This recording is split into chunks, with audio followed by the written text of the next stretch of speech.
Ka kynhun Myntri ka sorkar jela ha ka arpun rio trik leber kala Mynjur ya ka jing terwa ban kyntiew no arsha ya ka jing shuti casual leave ya ki nongtrei sorkar syakalai post ni. Habakren syakilat putai kubor u Myntri u badeiru unong ai ketien ka sorkar u bak polling do.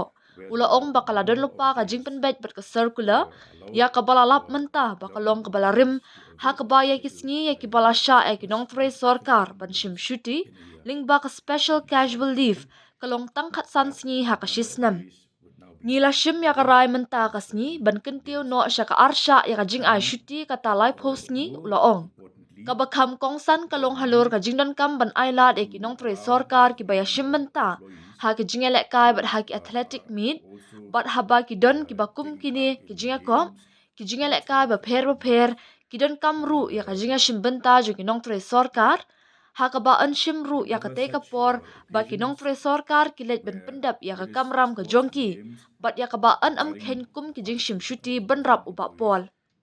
Kat kum ka jing pen pau ko jong u kane kan ya rap ru ya ka jela bakan la ban penbiang ya ki jundon kam ba pher kam tam ha ka baya day ba ka national games ka ban salong.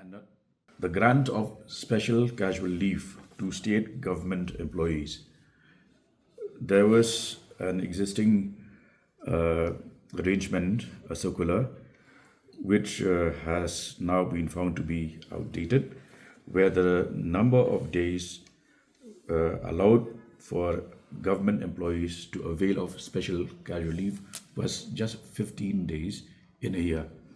We decided today that the number of days would now be doubled to 30 days. And more importantly, the need to allow government employees who are also taking part in games, sports and athletic meets. And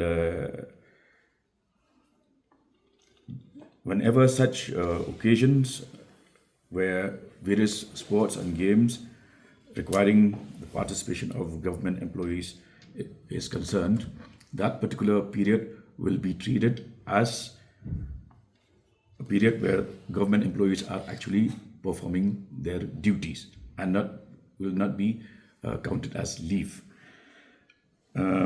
This will also help the state in meeting various requirements, especially in view of the forthcoming national games.